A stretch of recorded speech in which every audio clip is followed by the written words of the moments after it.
ওরে শুভেন্দু, তোর কত বড় ক্ষমতা আমি বাংলার মাটিতে দেখতে চাই। রাজনৈতিক ভাবে শেষ করে ছাড়বো।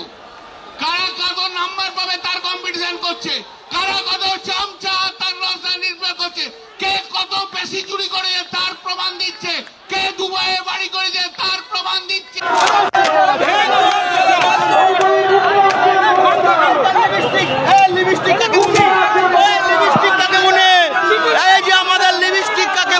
এদিকে দেখা যাচ্ছে বিদ্রোহী তৃণমূল এবং কালীঘাট তৃণমূল, দুই তৃণমূলই শহীদ দিবস পালন করছে, কি বলবেন?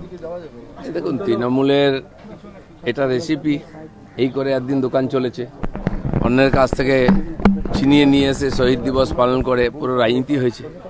শহীদরা না মর্যাদা পেয়েছে, না শহীদের পরিবার তার কোনো সুবিধা পেয়েছে। শহীদদের প্রতি যে ঘোষণা করা হয়েছিল ক্ষতিপূরণ কোর্টের থেকে, সেটাও লুট হয়ে গেছে।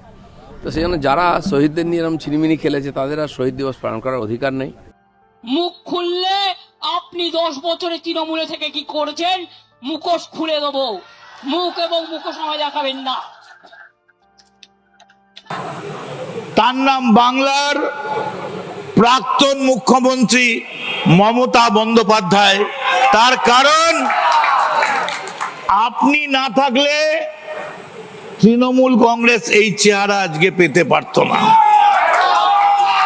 ও লাভলি, দেখুন তো কারা বসে আছে, এদের প্রত্যেককে আপনারা চেনেন। মহামান্য মহানাগরিক থেকে শুরু করে মন্ত্রী ঋতব্রত। যদি কেউ নিজের মাকে ত্যাগ করে, সে সন্তানকে সৃষ্টিকর্তা সর্বশক্তিমানও কোনোদিন ক্ষমা করে না।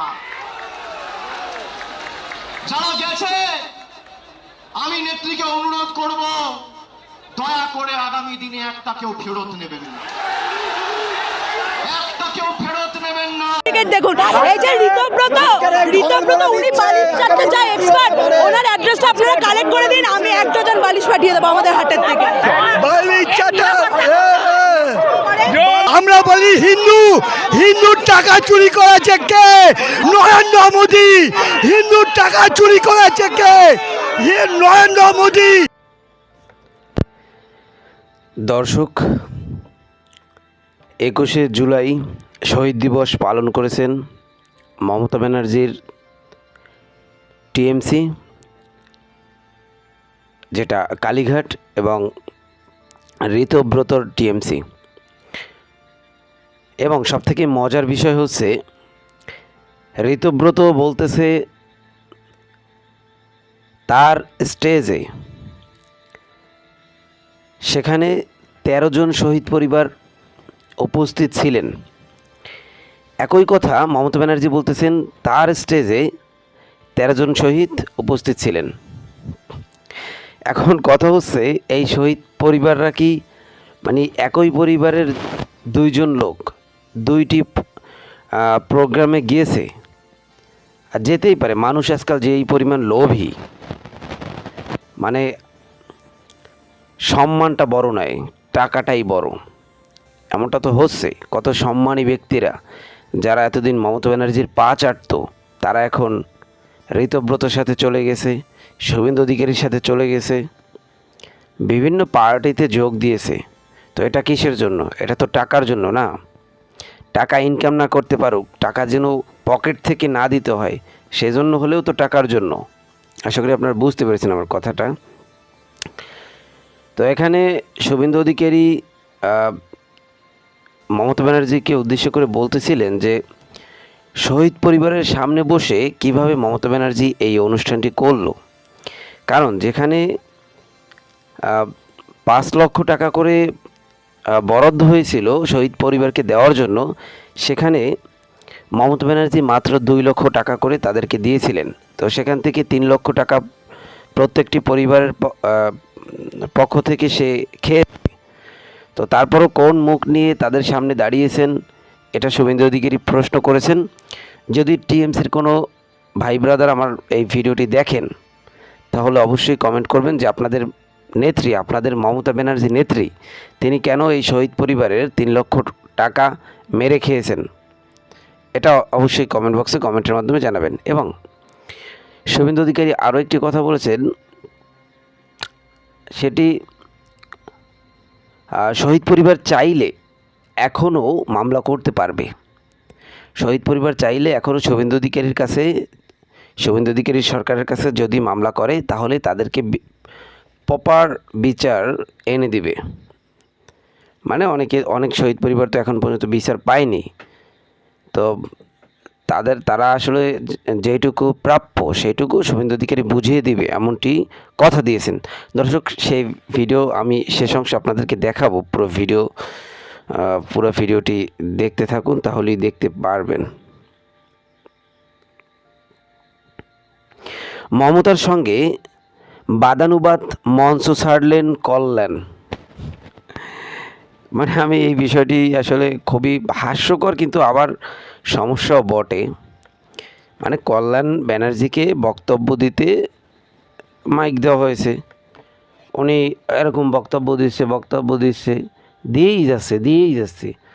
মানে মমতা ব্যানার্জির আসার আগে বক্তব্য দেওয়া শুরু করেছেন, মাঝখানে মমতা ব্যানার্জি আসলো, তারপরে কি মোটামুটি 5 মিনিট পরে আবার অভিষেক আসলো, তারপরেও তার বক্তব্য শেষ হচ্ছে না। তিনি বক্তব্য দিয়েই যাচ্ছেন। একটা পর্যায়ে মমতা ব্যানার্জি বিরক্ত হয়ে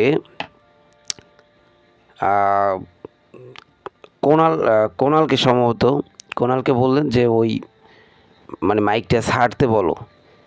তারপরও আসলে কল্যাণ ব্যানার্জি মাইক ছাড়তেছিলেন না। পরে এক পর্যায়ে মাইক যখন সেটে বক্তব্য শেষ করলেন, তারপরে মমতা ব্যানার্জি বিরক্ত হয়ে বললেন যে তোমার কি মানে এরকম আর কি, অতটা কাছে গিয়ে তো কোনো সাংবাদিক ভিডিও করতে পারেনি, আর যতটুকু জানতে পেরেছে ওইটাই হয়েছে, যে এত সময় লাগে তোমার বক্তব্য দিতে, আর অন্য মানুষ যারা বসে আছে তারা কখন বক্তব্য দিবে। এই তাদের ভিতরে একটা তর্ক শুরু হয়ে গেছে, আর তারা আসলে ওই সময় কল্যাণ রেগে মেগে আসলে স্টেজ ছাড়লো।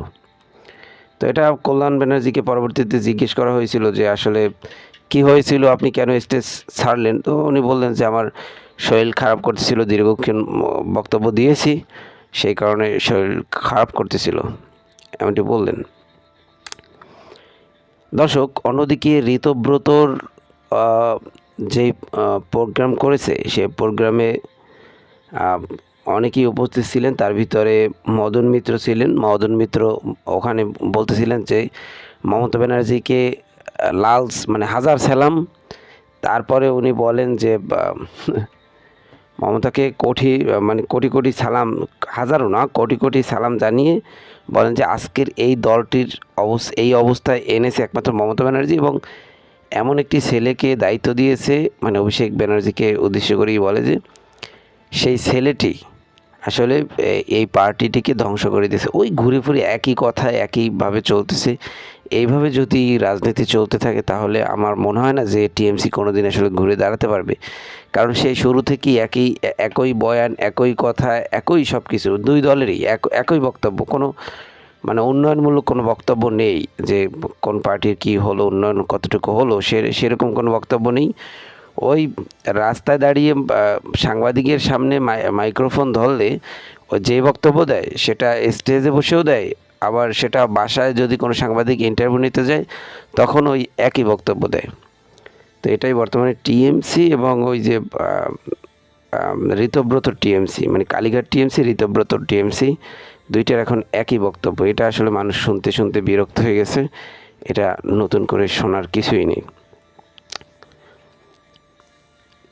দর্শক, অন্যদিকে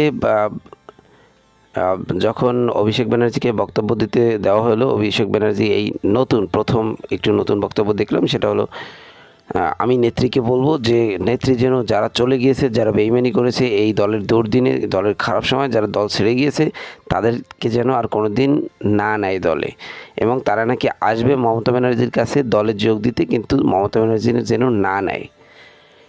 অভিষেক হয়তো জানে না যে এসব নেতারা আসলে যখন যেখানে ভালো সময় যাবে সেখানেই তা চলে যাবে, আর এসব নেতারা নেয় কেন, দলটাকে আরও শক্তপোক্ত করার জন্য। যদি এইসব নেতারা কোনোদিন আবার মমতা ব্যানার্জির কাছে আসতে চায় তাহলে অবশ্যই মমতা ব্যানার্জি এদের কাউকে ফেলতে পারবেন। হয়তো দুই একজন এখান থেকে কাটা লাইনে পড়বে, কিন্তু অধিকাংশদেরকেই নিয়ে নেবে। এটা বাস্তব।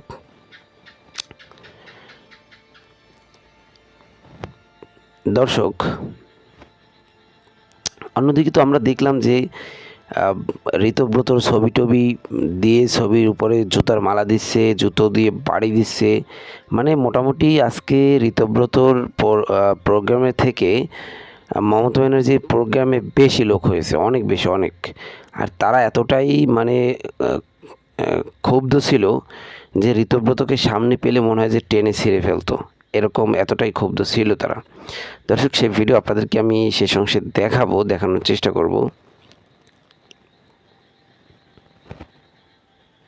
মানে খুবই আবেগ প্রকাশ করলেন, খুবই, মহিলা পুরুষ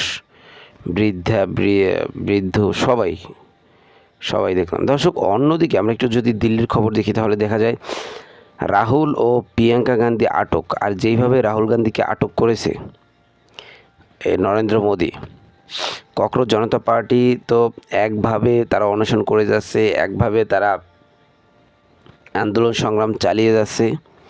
প্রথমে শিক্ষামন্ত্রীর পদত্যাগ চাইলেও পরবর্তীতে এখন তারা সরকার পতন আন্দোলনের ডাক দিয়েছেন এবং 7টা রাজ্য ইতিমধ্যে আন্দোলন শুরু করে দিয়েছে।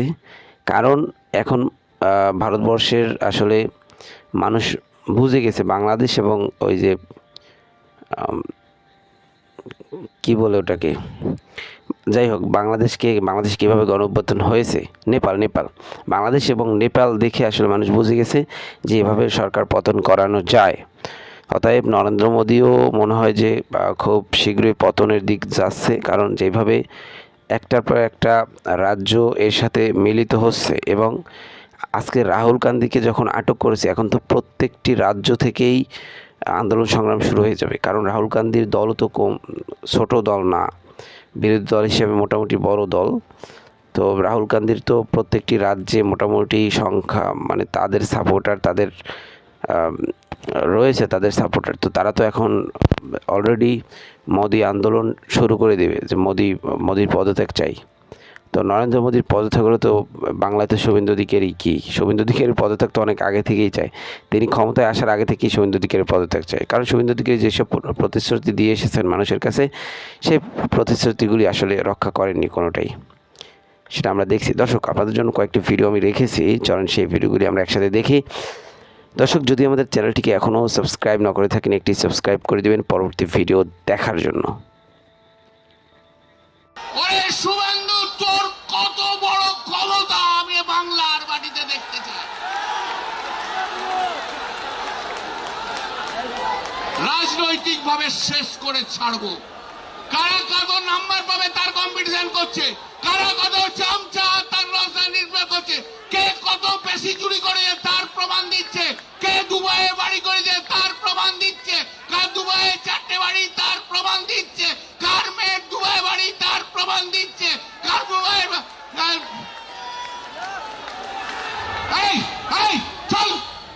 চল পুলিশকে বলো, সরো আমাদের, চলো বসে, একদম চলো ওই ছেলেটাকে চলো। তো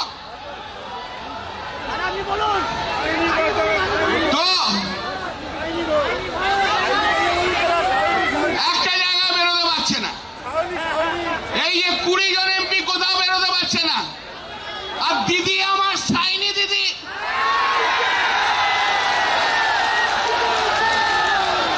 ও সাইনি দিদি, এত পপুলারিটি। আমাকে সেদিন মুর্শিদাবাদের একটা ছেলে বললো দাদা জানেন না, আরে আমাদের যুব সভাপতি আছে, বলে জানেন না দাদা, আমার নতুন গাড়িটা 8 মাস ধরে আমাদের সাইনি দিদি রেখে দিয়েছিল ইলেকশন প্রচারের জন্য। এই গদ্দারটা চেপে গাড়িটা আমার নষ্ট করে দিল।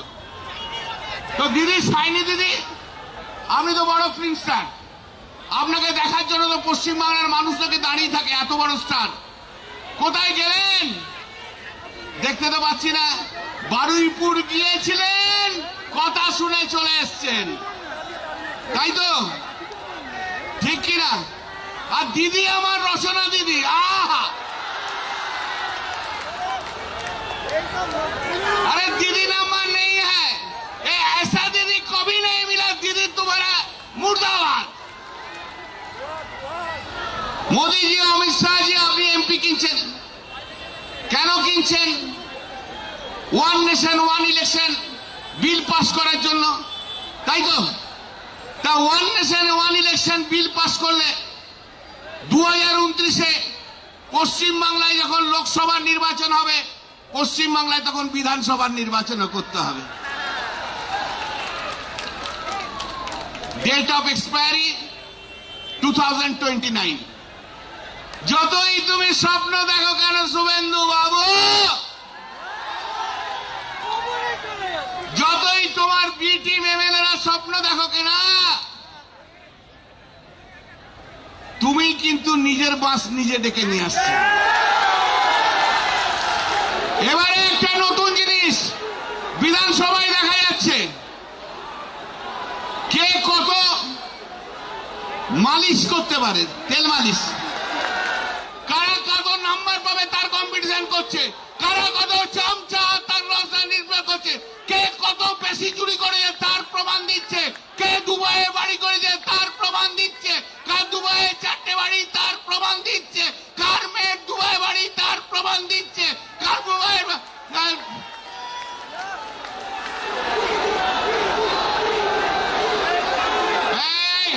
চুপ কর, চুপ কর, চুপ কর, এই চুপ কর, বলতে দে না। যাকে বক্তব্য দীর্ঘায়িত করবো না, দিদি এখানে বসে আছে, অভিষেক আছে, আরো অনেক বক্তা রয়েছে। সংসদ অধ্যাপক সৌগত রায়কে বলার জন্য।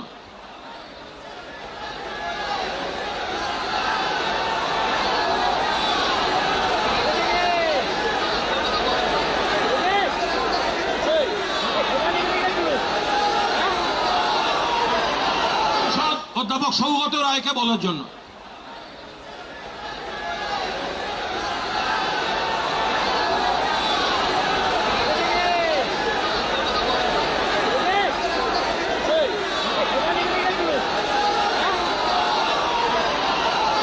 অধ্যাপক সৌগত রায়কে বলার জন্য।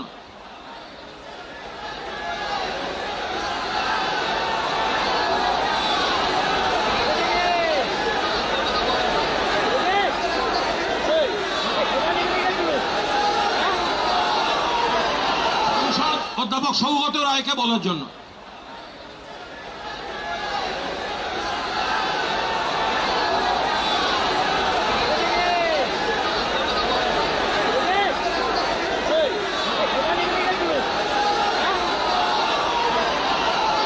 অধ্যাপক সৌগত রায়কে বলার জন্য।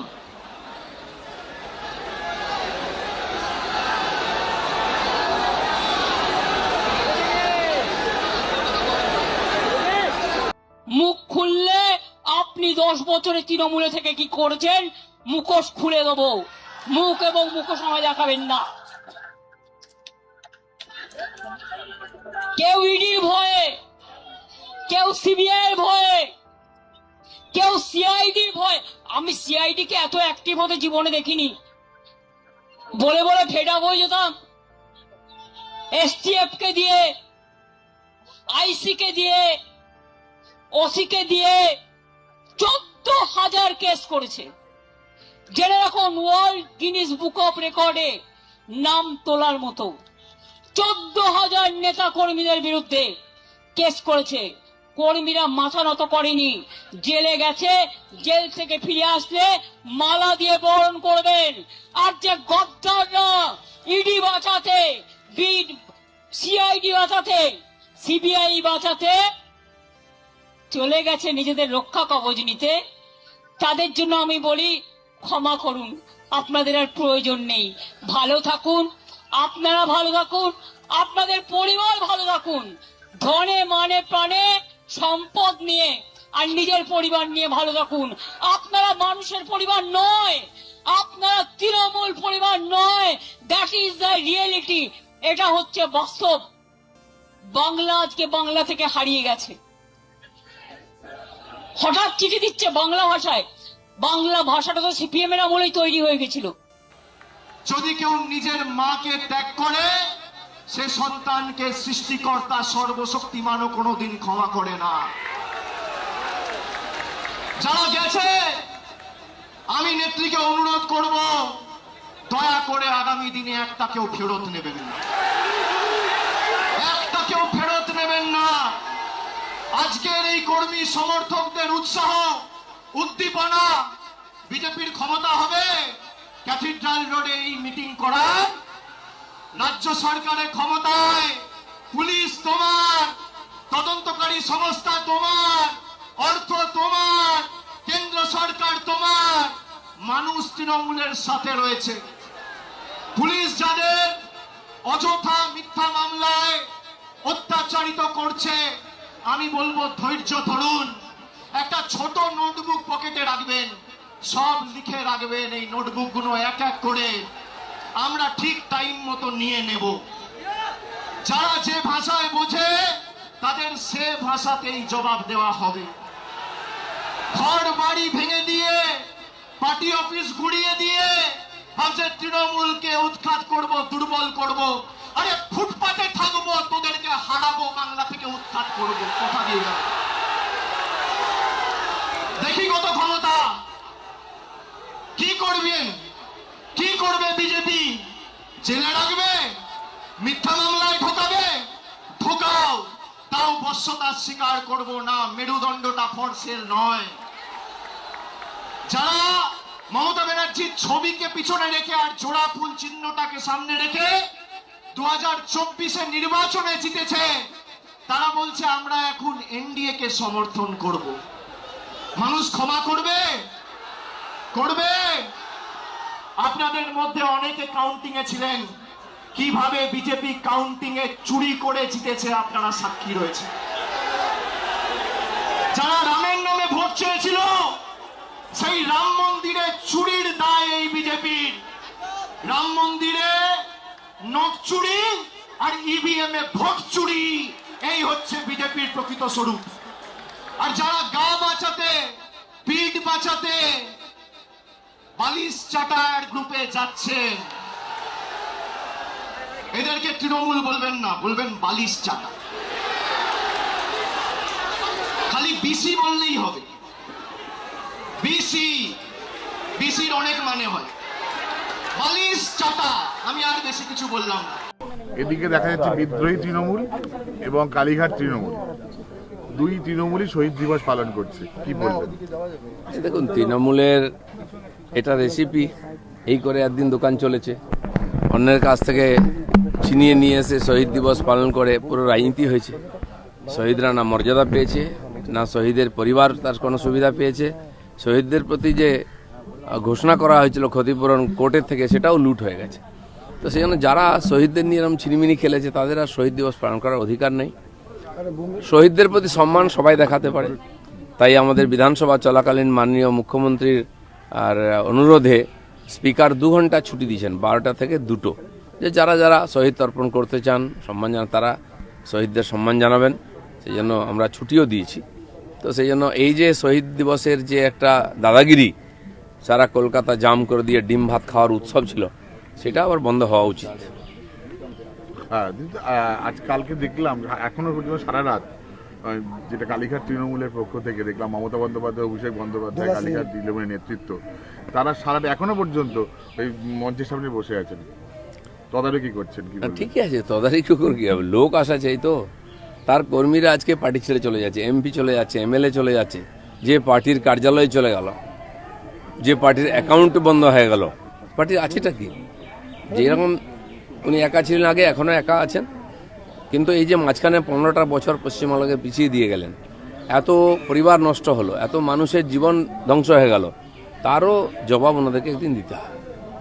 কালকে উনি বারবার বিভিন্ন রাস্তায় ঘুরে বেড়াচ্ছিলেন, বলছেন বিজেপি নেতৃত্ব তাদের উপর আক্রমণ চালাচ্ছে, অনুষ্ঠানকে বানচাল করবার চেষ্টা চালাচ্ছে। কেউ পাত্তাই দেয় না, কেন অনুষ্ঠানকে বানচাল করবো না? অনুষ্ঠানই করার ক্ষমতা নেই ওদের। বিজেপি বলেই অনুমতি দিয়েছে, সুরক্ষা দিয়েছে, আর রাস্তায় বেরিয়ে আজকে এগুলো করতে পারছেন। যদি অন্য কোনো পার্টি সরকার হতো, আজকে ওনাদেরকে বাংলাদেশ ছেড়ে চলে যেত, যেমন ইন্দিরা গান্ধী চলে গেছিলেন, বাংলাদেশে গিয়ে থাকতে হতো আজকে হাসিনার মতো। সেটা হয়নি, ধন্যবাদ দিন বিজেপিকে।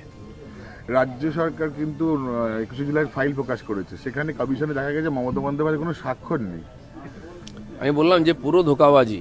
উনি বলেছিলেন যারা শহীদের পরিবার তাদেরকে উনি জাস্টিস দেবেন, ন্যায় দেবেন, উনি দেননি। তাদেরকে আর ভাতা দিয়েছেন, কাউকে চাকরি দেখিয়েছেন, লোভ দেখাচ্ছেন আপনি শহীদের পরিবারকে, যারা এত বড় বলিদান দিল। আর 25 লাখ টাকা ঘোষণা করলো কোর্ট, উনি দিলেন 2 লাখ টাকা, সেটাও মেরে দিলেন 23 লাখ টাকা। শহীদদের যে টাকা সেটাও চুরি করেছেন। তো এই যে চোরেদের সরকারকে মানুষ বিদায় করেছে, এখন টিম করছে বাতি, দেখা যাক। মমতা বন্দ্যোপাধ্যায় আরও অভিযোগ করছেন যে বিজেপি সরকার শহীদ পরিবারকে আটকে রেখেছে, ফলে তাদের বোঝাতে না আসতে। না 15 বছর ধরে কে আটকে ছিল? আপনি ওদের নিয়ে অনেক ঢং করেছেন, তাদেরকে ডায়াসে তুলে সিম্প্যাথি অর্জন করে ইলেকশন জিতেছেন, ওদের জন্য কিচ্ছু করেননি। যা করার কালকে মুখ্যমন্ত্রী ঘোষণা করেছেন। তারা যদি মনে করেন যে তারা ক্ষতিপূরণ পাননি, আবেদন করলে তিনি সিএম রিলিফ ফান্ড থেকে দেবেন। কই, আপনি তো এটা করে দেখাননি, কেন আজকে এই ধরনের কথা শুনতে হচ্ছে? প্রহ্লাদ বন্দ্যোপাধ্যায় মাঝরাতে অভিযোগ করছেন এই পুলিশ সেই পুলিশ নয়, 4 মাস আগে যে পুলিশ ছিল, পুলিশের স্বভাব পরিবর্তন হয়েছে। 100 বার পাল্টেছে, এটাই তো পরিবর্তন। টিএমসির নেতাদের কোমরে দড়ি বেঁধে নিয়ে আসছে, এটা কম বড় হিম্মত, পুলিশকে স্যালুট করা উচিত। আর উনি রাত্রেবেলায় স্টেটমেন্ট দেন কেন? এত রাত্রে, দিনের বেলা কি করেন? কুণাল ঘোষ বলছেন তাকে যাতে সভাতে না আসতে দেওয়া হয়, বিজেপি সরকার চক্রান্ত করছে তাকে। উনি তো 2 দিন ধরে ফটো তুলছেন গিয়ে সভাস্থলে, কেউ তো আটকেনি, একটা ডিমও কেউ মারেনি, সেটা ওনার পাওনা আছে। এখনো ডিম খাননি উনি। ফালতু গল্প বন্ধ করুন, লোকজন থাকলে আনুন, কেউ আসবে না। বলুন যে কাউকে আসতে দেওয়া হলো না, কে কাউকে আটকেছে? অতপক্ষে 50 বছর পরে সাধারণ মানুষ বুক ফুলিয়ে রাস্তায় হাঁটছে, অধিকারের কথা বলতে পারছে, নিজের মতো ঘুরছে, আপনারাও ঘুরে বেড়াচ্ছেন। তা আপনাদের সঙ্গে লোক না থাকে আমরা কি লোক পাঠিয়ে দেবো? ওনার ডায়লগ আমি ওনাকে শোনাতে চাই। পঞ্চায়েতে যখন নমিনেশন করতে দেওয়া হচ্ছিল না, মারছিল, আমাদের লোকদের মাথা ফাটিয়ে দিচ্ছিল, হাত পা ভেঙে দিচ্ছিল, তখন বলেছিলেন বিজেপির তো লোক নাই, আমরা কি লোক দিয়ে ক্যান্ডিডেট করে দেবো নাকি? আমি সেই ডায়লগটা ওনাকে শোনাতে চাই। আপনার যদি লোক না থাকে, আপনার জনসভায় কি বিজেপি লোক পাঠাবে? ডায়াসও বেঁধে দেবো, লোকও পাঠাবো, আপনি খালি হাততালি কুড়াবেন? বর্তমান রাজ্য সরকার বাংলা ভাষাকে অগ্রাধিকার দিয়েছে এবং বাংলা ভাষায় সরকারি চিঠিপত্র লেখা যাবে, বিজ্ঞপ্তি জারি করা যাবে। যারা বাংলা আর বাঙালির নামে এত গল্প দিলেন, কেন বাংলা ভাষাকে এখানে প্রতিষ্ঠিত করেননি? বাংলাদেশের কথা বলেন, বাংলাদেশ তো বাংলা ভাষাকে রাষ্ট্রভাষা ঘোষণা করে, তারা তাতেই সমস্ত কাজকর্ম করছে। উনি খালি বাঙালি বলে আর অবাঙালিদের নিয়ে এসে নিজের ক্যান্ডিডেটও করেছেন। কোথা থেকে আনেননি? সারা দেশ থেকে।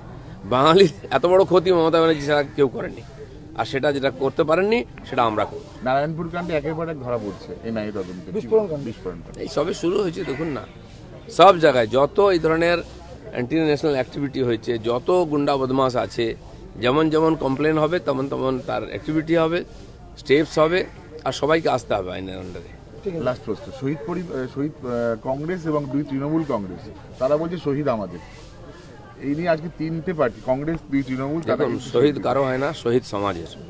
তাই সমাজের মোড়ের মাথায় মাথায় শহীদদের আমরা স্ট্যাচু তৈরি করি, তাদের জন্য বেদি তৈরি করে সম্মান জানাই। যারা গণতান্ত্রিক আন্দোলনে গণতান্ত্রিক অধিকার রক্ষার জন্য লড়াই করে প্রাণ বলিদান দিয়েছেন, তারা আমাদের কাছে, সবার কাছে শহীদ। তাদেরকে সবার সম্মান জানানো উচিত। কারোর অধিকার নেই তাদেরকে ছিনিয়ে নিয়ে গিয়ে কুক্ষিগত করার। দর্শক, এতক্ষণ আপনাদেরকে কয়েকটি ভিডিও দেখাইলাম।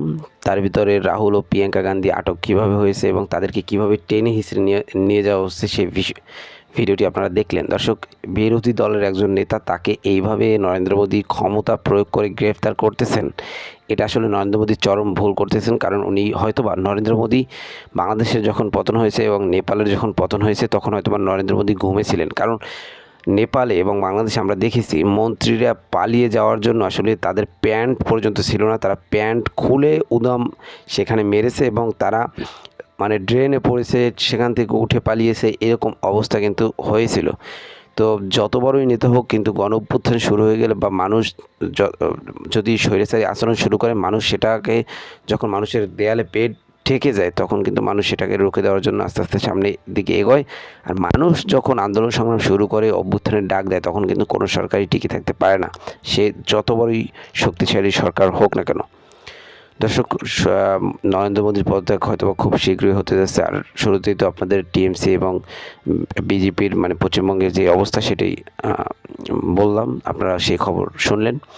দর্শক, পরবর্তী ভিডিও দেখার জন্য অবশ্যই আমাদের চ্যানেলটিকে সাবস্ক্রাইব করে রাখবেন। আজকের মতো আমরা এখানেই শেষ করলাম। আমাদের চ্যানেলে পরবর্তী ভিডিও দেখার জন্য অবশ্যই চোখ রাখুন। ধন্যবাদ।